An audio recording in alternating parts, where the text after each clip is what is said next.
Hello नमस्कार मित्रों, HMS kitchen Gujarati channel में आप सौનું हार्दिक स्वागत है। मित्रों, वरसाद पड़वानी शरूआत थाय ने एटले लगभग दरेक गुजरातीओने त्यां भजिया बनवानी शरूआत थई जाय। तो चालो मित्रों, आज आपणे वरसादमां खावानी मजा पड़े तेवा कांदाना एकदम सरस क्रिस्पी अने खावामां खूब ज टेस्टी एवा टीकड़ी भजिया बनावीशुं। मित्रों, आ कांदाना टीकड़ी भजिया घरमां रहेली वस्तुमांथी ज बनी जाय छे अने ते टेस्टमां तो एटला सरस लागे छे ने के तमे तेने एकवार बनावशो तो वारंवार बनावशो, एटला आ भजिया टेस्टी बने छे। અને મિત્રો, તમે આ ભજીયાને ટોમેટો કેચઅપ સાથે, ગ્રીન ચટણી સાથે અને તળેલા મરચાં સાથે ખાઈ શકો છો, અથવા તો પછી તમે તેને એકલા ચા સાથે પણ ખાઈ શકો છો। તે ખૂબ જ ટેસ્ટી લાગશે। મિત્રો, આ કાંદાના ટીકડી ભજીયા બિલકુલ તેલ ભરાયા વગરના અને એકદમ ક્રિસ્પી બને તેના માટે મિત્રો બેટર બનાવવાથી લઈને તેને પરફેક્ટલી તળવાની બધી ટિપ્સ આગળ વિડીયોમાં જણાવેલી છે। તો મિત્રો, વિડીયોને એન્ડ સુધી જરૂરથી જોજો। તો ચાલો વરસાદમાં ખાવાની મજા પડે તેવા એકદમ ક્રિસ્પી અને ખાવામાં ખૂબ જ ટેસ્ટી એવા કાંદાના ટીકડી ભજીયા બનાવવાનું શરૂ કરીએ। મિત્રો, ચેનલ પર નવા હો તો આવી જ બીજી નવી નવી રેસિપીઝ જોવા માટે ચેનલને સબસ્ક્રાઇબ કરો અને બાજુમાં આવેલું બેલ આઇકન પ્રેસ કરી ઓલ નોટિફિકેશન પ્રેસ કરો, જેથી અમારી ચેનલ પર મુકાતી નવી નવી રેસિપીનું નોટિફિકેશન તમને સમયસર મળતું રહે। તો હવે સૌથી પહેલાં વરસાદમાં ખાવાની મજા પડે તેવા એકદમ ક્રિસ્પી અને કુરકુરા કાંદાના ટીકડી ભજીયા બનાવવા માટે સૌથી પહેલાં આપણે તેનું બેટર બનાવીશું। તો તેના માટે આપણે અહીંયા 1 કપ જેટલી આ રીતની ઝીણી સમારેલી ડુંગળી લીધી છે। તો અહીંયા તમારે ટીકડી ભજીયા બનાવવા માટે ડુંગળીને આ રીતની ઝીણી સમારી લેવાની છે।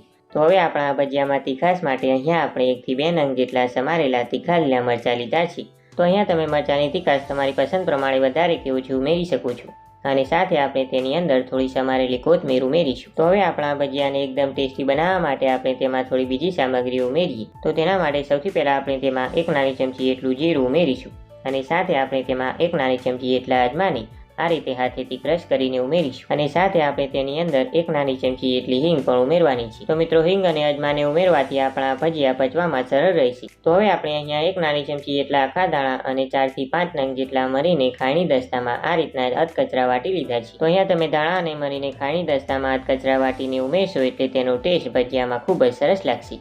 તો હવે આપણે તેની અંદર થોડા બીજા મસાલા ઉમેરીએ। તો તેમાં સૌથી પહેલાં આપણે તેમાં 1 નાની ચમચી એટલું અથવા તો પછી સ્વાદ પ્રમાણે મીઠું ઉમેરીશું અને સાથે આપણે તેની અંદર 1 નાની ચમચી એટલો લાલ મરચું પાવડર ઉમેરીશું અને હવે તેમાં 1 નાની ચમચી એટલું ધાણા જીરું પણ ઉમેરવાનું છે અને સાથે આપણે તેની અંદર અડધી નાની ચમચી એટલો હળદર પાવડર પણ ઉમેરીશું અને હવે આપણે તેની અંદર 1 નાની ચમચી એટલો ગરમ મસાલો ઉમેરીશું અને હવે મિત્રો, આપણા ભજીયાને એકદમ સરસ ખાટો મીઠો ટેસ્ટ આવે તેના માટે આપણે તેની અંદર 1 મોટી ચમચી એટલી દળેલી ખાંડ અને 1 મોટી ચમચી એટલો લીંબુનો રસ ઉમેરીશું। તો અહીંયા જો તમારી પાસે લીંબુનો રસ ના હોય તો તમે તેની જગ્યાએ 1 મોટી ચમચી એટલો આમચૂર પાવડર પણ ઉમેરી શકો છો।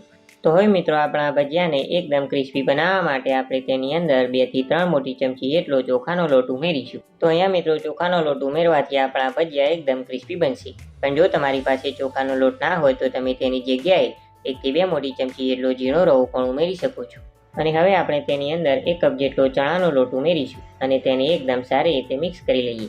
તો અહીંયા મિત્રો, આપણે 1 કપ જેટલી સમારેલી ડુંગળી લીધી છે તો તેની સામે આપણે 1.5 કપ જેટલા ચણાના લોટની જરૂર પડશે।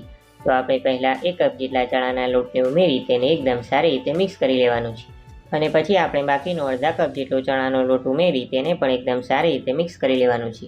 તો મિત્રો, 1 કપ જેટલી સમારેલી ડુંગળી સામે 1.5 કપ જેટલો ચણાનો લોટ એકદમ પરફેક્ટ છે। તો લગભગ થોડી જ વારમાં આપણી બધી જ વસ્તુ એકદમ સારી રીતે મિક્સ થઈ ગઈ છે। તો હવે આપણે તેની અંદર 1 મોટી ચમચી એટલું તેલ ઉમેરી આપણે તેને એકદમ સારી રીતે મિક્સ કરી લઈએ।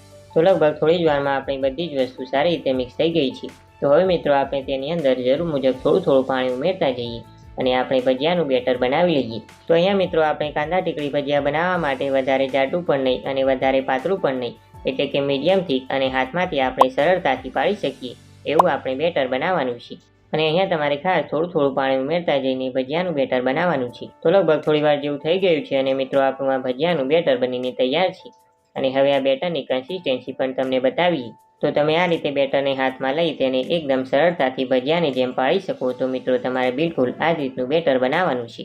તો હવે મિત્રો, આપણા ભજીયા એકદમ સરસ ફૂલેલા અને ખાવામાં સોફ્ટ બને તેના માટે આપણે તેની અંદર 1 નાની ચમચી એટલો બેકિંગ સોડા એટલે કે ખાવાનો સોડા ઉમેરીશું અને હવે સોડાને એક્ટિવેટ કરવા માટે આપણે તેમાં 1 થી 2 ચમચી એટલું પાણી ઉમેરી આ રીતે મિત્રો, આપણે હાથની મદદથી બેટરને એક જ દિશામાં લગભગ 1 થી 2 મિનિટ જેવું મિક્સ કરી લઈએ। તો મિત્રો, બેટરને આ રીતે મિક્સ કરવાથી તેમાં હવાના કણ ભરાશે, જેનાથી આપણા ભજીયા એકદમ સરસ ફૂલેલા અને ખાવામાં સોફ્ટ બનશે। તો લગભગ 1 થી 2 મિનિટ જેવું થઈ ગયું છે અને આપણે બેટરને એકદમ સારી રીતે મિક્સ કરી લીધું છે। તો હવે આ બેટરની કન્સિસ્ટન્સી પણ તમને બતાવીએ તો મિત્રો તમારે આ રીતે પહેલાં થોડું બેટર હાથમાં લેવાનું અને પછી તમે તેને એકદમ સરળતાથી પાડી શકો. તો મિત્રો તમારે બિલકુલ આ જ રીતનું બેટર બનાવવાનું છે. તો હવે મિત્રો આપણે આ ભજીયાને તળવાની શરૂઆત કરીએ. તો તેના માટે આપણે મીડિયમ ટુ હાઈ ગેસની ફ્લેમ પર એક કઢાઈમાં જરૂર મુજબ તેલ ગરમ કરવા માટે મૂકેલું છે. તો આપણું તેલ એકદમ સારી રીતે ગરમ થાય પછી મિત્રો તમારે આ રીતે બેટરને 4 આંગળીઓમાં લેવાનું અને પછી અંગૂઠાની મદદથી તમે આ રીતે આગળની બાજુએ પ્રેસ કરશો એટલે મિત્રો તમે એકદમ સરળતાથી તેલમાં ગોળ ભજીયા બનાવી શકશો. તો હવે તમારે આ રીતે હાથની મદદથી એકવારમાં તેલમાં સમાય તેટલા ભજીયા તમારે ઉમેરી દેવાના છે. અને હવે આ ભજીયાની સાઇડ્સ મિત્રો તમારે શરૂઆતમાં ચેન્જ કરવાની ઉતાવળ નથી કરવાની, પણ આપણા ભજીયા નીચેની સાઇડથી થોડા તળાઈ જાય ત્યારબાદ તમારે આ રીતે જારાની મદદથી ભજીયાની સાઇડ ચેન્જ કરતા જઈને તમારે ભજીયાને બંને બાજુ એકદમ સારી રીતે મિત્રો થોડા એવા ગોલ્ડન બ્રાઉન અને ક્રિસ્પી થાય ત્યાં સુધી તમારે તેને તળી લેવાના છે. મિત્રો આ કાંદા ટીકડી ભજીયા થોડી અલગ પ્રોસેસથી બનાવવામાં આવે છે, એટલે કે તમારે પહેલાં તેને આ રીતે ગોટાની જેમ તે થોડા હલકા એવા ગોલ્ડન બ્રાઉન અને ક્રિસ્પી થાય ત્યાં સુધી તેને તળી લેવાના છે. તો મિત્રો આપણે આ કાંદા ટીકડી ભજીયાને 2 વાર તળવાના છે, એટલે તમારે પહેલી વારમાં આ રીતે તમારે ભજીયાને હલકા એવા ગોલ્ડન બ્રાઉન અને ક્રિસ્પી થાય ત્યાં સુધી તમારે તેને તળી લેવાના છે.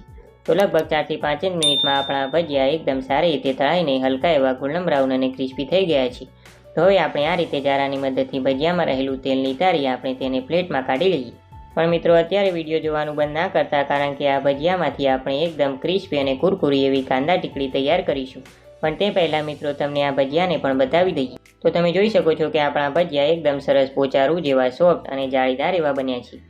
તો હવે મિત્રો આપણે આ ભજીયામાંથી કાંદા ટીકડી તૈયાર કરવા માટે આપણે તેને આ રીતે એક પ્લેટની ઉપર રાખી દઈએ અને પછી તમારે આ રીતની કોઈ વાટકી લેવાની અને પછી આ રીતે હાથની મદદથી તમે ભજીયાને પ્રેસ કરશો એટલે તમારા ભજીયામાંથી આ રીતની એકદમ પરફેક્ટ કાંદા ટીકડી તૈયાર થઈ જશે. તો અહીંયા તમારે એક વાતનું ખાસ ધ્યાન રાખવાનું છે કે તમે ભજીયાને તળી લો પછી તમારા ભજીયા ગરમ હોય ત્યારે જ તમારે આ રીતે વાટકીની મદદથી ભજીયાને પ્રેસ કરી તમારે કાંદા ટીકડી તૈયાર કરી લેવાની છે. તો મિત્રો તમારે એકદમ પરફેક્ટ કાંદા ટીકડી ભજીયા બનાવવા માટે આ પ્રોસેસ ફોલો કરવાની રહેશે.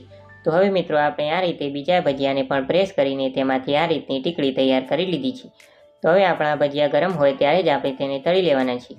તો હવે આ ભજીયાને તળવા માટે આપણે હાઈ ગેસની ફ્લેમ પર તેલને ગરમ કરી લેવાનું છે અને આપણું તેલ ગરમ થઈ જાય પછી આપણે ગેસની ફ્લેમ મીડિયમ ટુ હાઈ કરી દેવાની છે અને પછી આપણે આ રીતે હાથની મદદથી તેમાં કાંદા ટીકડીને ઉમેરી દઈએ અને હવે આપણે તેને મીડિયમ ટુ હાઈ ગેસની ફ્લેમ પર એકદમ સારી રીતે ગોલ્ડન બ્રાઉન અને ક્રિસ્પી થાય ત્યાં સુધી આપણે તેને તળી લઈએ. તો મિત્રો જે રીતે તમને પહેલાં કહ્યું એમ કે તમારે ભજીયાને પહેલી વાર તળો એટલે તમારે તેને થોડા એવા ગોલ્ડન બ્રાઉન અને ક્રિસ્પી થાય એટલે તેને બહાર કાઢી પછી તેને વાટકીની મદદથી પ્રેસ કરી આ રીતની કાંદા ટીકડી તૈયાર કરી લેવાની છે અને પછી તમારે આ ટીકડીને તેલમાં ઉમેરી તેને મીડિયમ ટુ હાઈ ગેસની ફ્લેમ પર બંને બાજુ સાઈડ ચેન્જ કરતા જઈને તે એકદમ ક્રિસ્પી અને ગોલ્ડન બ્રાઉન થાય ત્યાં સુધી આપણે તેને તળી લેવાની છે. તો લગભગ 2 થી 3 જ મિનિટમાં આપણી ટીકડી એકદમ સારી રીતે તળાઈને ગોલ્ડન બ્રાઉન અને ક્રિસ્પી થઈ ગઈ છે. તો હવે આ રીતે જારાની મદદથી તેમાં રહેલું બધું જ તેલ નિતારી આપણે તેને પ્લેટમાં કાઢી લઈએ અને હવે આ જ રીતે મિત્રો આપણે બાકીના બેટરમાંથી ભજીયાને તળી પછી તેમાંથી આ રીતે કાંદા ટીકડી તૈયાર કરી લેવાની છે. તો અહીંયા મિત્રો આપણા વરસાદમાં ખાવાની મજા આવે તેવા એક સરખા ભજીયાથી કંઈક અલગ એકદમ ક્રિસ્પી અને કુરકુરા કાંદાના ટીકડી ભજીયા બનીને તૈયાર છે. તો હવે આ ભજીયાને આપણે પ્લેટમાં કાઢી લઈએ અને તેને તળેલા મરચાં સાથે ગ્રીન ચટણી સાથે અને ટોમેટો કેચઅપની સાથે સર્વ કરીએ. અને હવે આ ભજીયાનો એક પીસ તમને તોડીને પણ બતાવીએ. તો તમે જોઈ શકો છો કે આપણા ભજીયા એકદમ સરસ ક્રિસ્પી અને કુરકુરા બન્યા છે અને આ ભજીયા ટેસ્ટમાં તો એટલા સરસ છે ને કે તમે તેને આ રીતે એકવાર બનાવશો તો વારંવાર બનાવશો. તો મિત્રો તમે પણ એકવાર આ રીતે આ કાંદા ટીકડી ભજીયાની રેસીપીને ઘરે ચોક્કસથી ટ્રાય કરજો. તમારા ઘરમાં બધાને ખૂબ જ પસંદ આવશે. હું આશા રાખું છું કે મિત્રો તમને આજની અમારી આ રેસીપી પસંદ આવી હશે. જો મિત્રો તમને આ રેસીપી પસંદ આવી હોય અને ખરેખર ઉપયોગી લાગી હોય તો મિત્રો વિડીયોને એક લાઇક જરૂરથી કરી દેજો. સાથે મિત્રો વિડીયોને વધુમાં વધુ શેર કરજો અને આવી જ બીજી નવી નવી રેસીપીઓ જોવા માટે HMS કિચન ગુજરાતી ચેનલને સબસ્ક્રાઇબ પણ જરૂરથી કરી દેજો અને નવી નવી રેસીપીના નોટિફિકેશન સમયસર મળતા રહે તેના માટે બાજુમાં આપેલું બેલ આઇકન પ્રેસ કરી ઓલ નોટિફિકેશન પર ક્લિક કરજો.